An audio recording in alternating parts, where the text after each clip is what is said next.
স্বামী স্ত্রী কিংবা স্ত্রী স্বামীর লজ্জাস্থানে উত্তেজনাবশত মুখ লাগাতে পারবে কিনা? নাভির নিচের লোমের সীমানা কতটুকু কাটতে হবে? অনেকে বাচ্চা না নেওয়ার জন্য সিজারের সময় নাড় উল্টিয়ে দেয়, এটা কি জায়েজ রয়েছে? হিজড়াদের পর্দার বিধান কি? মেয়েরা হাত পায়ের নখ বড় রাখলে কি নামাজে অসুবিধা হবে? বর্তমান অনেক টেস্ট টিউব বেবি নিচ্ছে, এটা কি ইসলামে জায়েজ আছে? পাক এবং শারীরিক প্রতিবন্ধীদের ক্ষেত্রে সালাতের নির্দেশনা জানতে চাই। বিয়ের ক্ষেত্রে পাত্রের সামনে একজন মেয়ের কতটুকু পর্দা করতে হবে? আমার স্বামী বিয়ে করতে চাইছে, আমি দিতেছি না, আমার কি গুনাহ হবে? অপবিত্র অবস্থায় গাছের ফল ছিঁড়লে গাছের কোনো ক্ষতি হবে কিনা? সৌদি আরবে হাঁটু বাহির করে উজু করে, এটা সঠিক উজু হবে?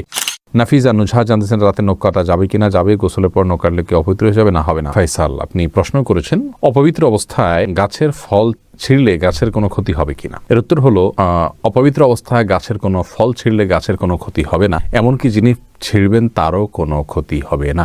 ফল ছেঁড়ার ক্ষেত্রে পবিত্রতা অপবিত্রতার বিষয়টি কোনো নিষিদ্ধ বা এরকম কিছু নয়, বরং যে কোনো অবস্থাতে আপনি প্রয়োজন হলে গাছের ফল ছিঁড়তে পারবেন। সাদ বিন আব্দুর রহিম, আপনি জানতে চেয়েছেন নাভির নিচের লোমের সীমানা কতটুকু কাটতে হবে? নাভির নিচ থেকে নিয়ে আপনার দোড়ানের চিপায় যে সমস্ত লোম থাকে সবগুলোকেই আপনি কাটবেন যতটুকু সম্ভব, কিছু যদি থেকে যায় তাতে অসুবিধা নেই। রেজাউল করিম জানতে চেয়েছেন বর্তমান অনেক টেস্ট টিউব বেবি নিচ্ছে, এটা কি ইসলামে জায়েজ আছে?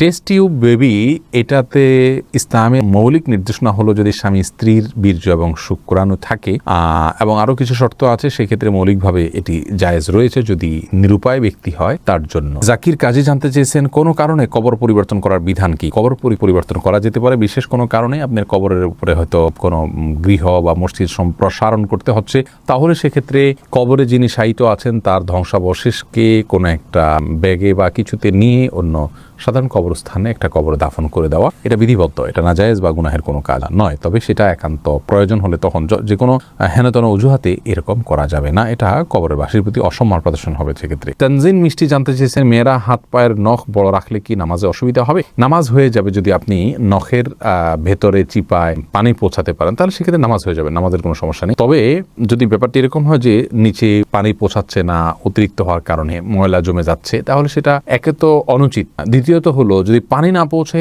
তাহলে সেক্ষেত্রে নামাজই হবে না। যেমন নখ যদি বের হয়ে থাকে তাহলে তলার অংশতে পানি পৌঁছাইতে হবে, কারণ বাইর হয়ে আসে, ওইটা আপনার দৃশ্যমান অংশ হয়ে গেল, অতএব ওখানে পানি পৌঁছাইতে হবে, সেখানে আপনাকে পানি পৌঁছাটা নিশ্চিত করতে হবে। যদি করেন তাহলে সেক্ষেত্রে নামাজ হয়ে যাবে, কিন্তু এরকম করাটা অনুচিত। এমডি জান্নাতুল ফেরদাউস জান্নাত, আপনি জানতে চেয়েছেন বাক এবং শারীরিক প্রতিবন্ধীদের ক্ষেত্রে সালাতের নির্দেশনা জানতে চাই। বাক প্রতিবন্ধী যারা, তারা মুখে যদি কোনোভাবে উচ্চারণ করতে না পারেন তাহলে সেক্ষেত্রে মনে মনে আপনার যেগুলো পাঠ করার কথা সেগুলো পাঠ করবেন এবং রুকু সেজদা স্বাভাবিক অবস্থাতে তিনি করবেন।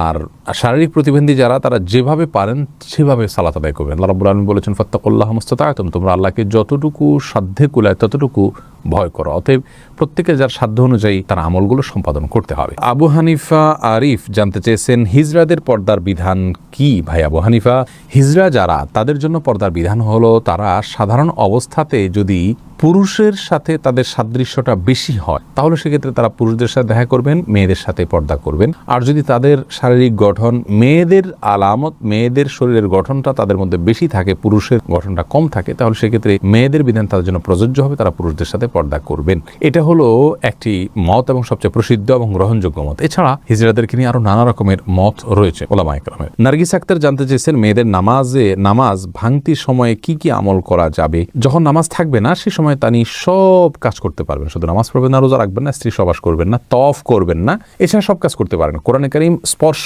করা বা তেলাওয়াত করা, স্পর্শ করতে পারবেন না, তেলাওয়াত করার বিষয়টি বিতর্কিত বা এটা নিয়ে আলোচনা রয়েছে, অনেক ওলামায়ে কেরাম এটাকে অনুমোদন দিয়েছেন, সৌদি আরবের স্কলাররা অনুমোদন দিয়েছেন, তবে অন্যান্য ইমামগণ এটার অনুমোদন দেননি। কিন্তু তারা তিনি শুনতে পারবেন, জিকির করতে পারবেন, দুরূদ করতে পারবেন, ইস্তেগফার করতে পারবেন, ইসলামী বই পুস্তক পড়তে পারবেন, এই সমস্ত কাজগুলো করা তার জন্য জায়েজ রয়েছে। তবে শারমিন শিবলি জানতে চেয়েছেন অনেকে বাচ্চা না নেওয়ার জন্য সিজারের সময় নাড় উল্টিয়ে দেয়, এটা কি জায়েজ রয়েছে? সাময়িক যদি হয় এটা তাহলে এটা জায়েজ রয়েছে, যদি স্থায়ী হয় তাহলে এটা জায়েজ নাই। মাহমুদুল হোসেন মিমু, আপনি জানতে চেয়েছেন বিয়ের ক্ষেত্রে পাত্রের সামনে একজন মেয়ের কতটুকু পর্দা করতে হবে? সাধারণ চেহারা, মুখাবয়ব, এটা দেখার নির্দেশনা রয়েছে। রাসূল আকরাম সাল্লাল্লাহু আলাইহি সাল্লাম একজন সাহাবীকে বিয়ের প্রস্তাব দিয়েছেন কোন একজন মেয়েকে, তিনি বলেছেন ফানজুর ইলাইহা, তুমি তাকে দেখে নাও। অন্য এক বর্ণনায় আসছে তিনি বলেছেন ফাইন্না ফি আয়ুনিল আনসারি সেই আনসারি মেয়েকে বিয়ের প্রস্তাব করেছেন মুহাজির সাহাবী, তখন বলেছেন আনসারীদের চোখে একটু অসুবিধা আছে, অর্থাৎ ঘোলাটে ভাব বা কিছু একটা আছে আঞ্চলিক, তখন তিনি বলেছেন যে তুমি দেখে নাও, তোমার ভালো লাগে তুমি করো। তো এখান থেকে বোঝা যায় যে সাধারণ যে অঙ্গগুলো আছে, হাত পা মুখ, এগুলো দেখবে। এর বাইরে এই প্রকাশ্য অঙ্গ ছাড়া তার অন্য কোনো অঙ্গ দেখতে যাবে না। চুল, মাথার চুল দেখতে পারে, এই জাতীয় বিষয়গুলো দেখবে, বাহ্যিক যে অঙ্গগুলো থাকে সেগুলো। মাহমুদুল্লাহ এই আইডি থেকে আপনি জানতে চেয়েছেন, আমার স্বামী বিয়ে করতে চাইছে, আমি দিতেছি না, আমার কি গুনাহ হবে? তাহলে পুরুষ আইডি থেকে কোনো বোন হয়তো প্রশ্ন করেছেন। দেখুন, আপনার স্বামী যদি বিয়ে করতে চান আর আপনি তাকে বিবাহ করতে না দেন, যৌক্তিক কারণে যদি মানা করেন তাহলে তো ঠিক আছে। যেমন স্বামীর সেরকম আর্থিক সক্ষমতা নেই, শারীরিক সক্ষমতা নেই, বিবাহ করার মতো পরিবেশ তার জন্য নেই, তাহলে সেক্ষেত্রে আপনি বাধা দিতে পারেন। কিন্তু সেগুলো যদি তার থাকে তাহলে সেক্ষেত্রে আপনার জন্য বাধা দেওয়া উচিত নয়। তবে হ্যাঁ, এই কারণে আপনার গুনাহ হবে আমি সেটা বলবো না। বাধা আপনি দিতে পারেন এই অর্থে যে আপনি সতীন চাচ্ছেন না, আপনি স্বামীর কাজের পরিণাম আপনাদের উভয়ের জন্য ভালো হবে না, সেই দৃষ্টিকোণ থেকে আপনি বাধা দিচ্ছেন, তাহলে আপনি দিতেই পারেন, গুনাহ হবে না। কিন্তু যদি আপনার আল্লাহর বিধানের প্রতি আপনার অবজ্ঞা থাকে এবং অশ্রদ্ধা থাকে, তাহলে সেটি ভিন্ন কথা। সেটার কারণে হলে গুনাহ শুধু হবে না, তার কারণে ঈমানও যেতে পারে। বিল্লাল বাঙালি আপনি জানতে চেয়েছেন, সৌদি আরবে হাঁটু বাহির করে উজু করে, এটা সঠিক অজু হবে? অজু হয়ে যাবে ভাই বিল্লাল, তবে হাঁটুর কাপড় সরিয়ে ফেলা এটা জায়েজ কিনা সেটা হলো মূল প্রশ্নের বিষয়। অজু নিয়ে এটা নিয়ে আপত্তি নেই, হাঁটুর কাপড় উঠায় উজু করলে উজু হয়ে যাবে, বা উজু অবস্থায় হাঁটুর কাপড় উঠে গেলেও উজু থাকবে, নষ্ট হয়ে যাবে না। কিন্তু হাঁটুর উপরে কাপড় উঠানো পুরুষের জন্য এটা জায়েজ কিনা, বিশেষ করে অন্য পুরুষদের সামনে, এই নিয়ে ওলামা একরামের এবং ফোকা একরামের মতো পার্থক্য আছে যে হাঁটু এটা সতরের অংশ কি না। বিশুদ্ধ মত অনুযায়ী এটা সতরের অংশ। তো তবে সৌদি আরবের ওলামা একরাম এবং অনেকের মতেই আপনার হাঁটু এটা সতরের অংশ নয়। যেহেতু এটা সতরের অংশ নয়, যার কারণে এটা উন্মুক্ত হলে গুনাহ হবে না। এটার একটা যৌক্তিক ব্যাখ্যা এবং কারণ তাদের কাছে আছে, যার কারণে সেটাকে আমরা খারাপ সেন্সে দেখব না। তবে হ্যাঁ, একজন মুসলিমের জন্য যথাসম্ভব লাজ, লজ্জা এবং আপনার এই জাতীয় বিষয়গুলোর প্রতি খেয়াল রাখা উচিত, যাতে করে অন্যের সামনে তার ব্যক্তিত্ব রক্ষা হয়। ওসমান ইবনে আফফান রাদিয়াল্লাহু তাআলা আনহুর পায়ের গোছা পর্যন্ত কখনো দেখা যেত না। তিনি এতটা নিজেকে সংযত রাখতেন এবং কাপড় চোপড়ে আবৃত্তি করে রাখতেন। এটা এক ধরনের ভদ্রতা। যাই হোক, শরীয়তের বিধানের কথা বলতে গেলে যেহেতু একটা শরঈ ব্যাখ্যা রয়েছে তাদের কাছে, যার কারণে সেটাকে আমরা হারাম বা গুনাহ বলতে পারবো না। তারিয়া আলম আপনি জানতে চেয়েছেন, কেউ বদদোয়া করলে এই বদদোয়া কাটানোর জন্য কি করতে হবে? বদদোয়া কাটানোর কোনো সিস্টেম নেই। আল্লাহর কাছে ইস্তেগফার করবেন এবং চেষ্টা করবেন ভালো পথে থাকার জন্য, আল্লাহর কাছে আশ্রয় চাইবেন। এনাম জানতে চেয়েছেন, চিরকুমার থাকা কি জায়েজ আছে? না, চিরকুমার থাকা জায়েজ নাই, যদি কেউ এটাকে সওয়াবের কাজ মনে করেন। হ্যাঁ, দিনের কোনো কাজ, বড় কোনো দায়িত্ব পালন করতে গিয়ে, দিনের জ্ঞান অর্জন করতে গিয়ে তিনি বিয়ে করার সুযোগ পাচ্ছেন না, তাহলে সেটা তার জন্য জায়েজ রয়েছে, এইটুকু বলা যেতে পারে। তবে রাসূল করিম সাল্লাল্লাহু আলাইহি সাল্লাম বিবাহ না করে থাকার বিষয়টিকে সমালোচনা করেছেন এবং তিনি বলেছেন যে তোমরা বিবাহ করো, বিবাহ আমার সুন্নাহর অন্তর্ভুক্ত। এই জন্য বিবাহ করে, সংসার করে, তার ফাঁকে ফাঁকে ইবাদতবন্দি করা, ইলম শেখা, সেটা হলো উচিত এবং উত্তম। রিজওয়ানুর রহমান হৃদয় জানতে চেয়েছেন, স্বামী স্ত্রী কিংবা স্ত্রী স্বামীর লজ্জাস্থানে উত্তেজনাবশত মুখ লাগাতে পারবে কিনা?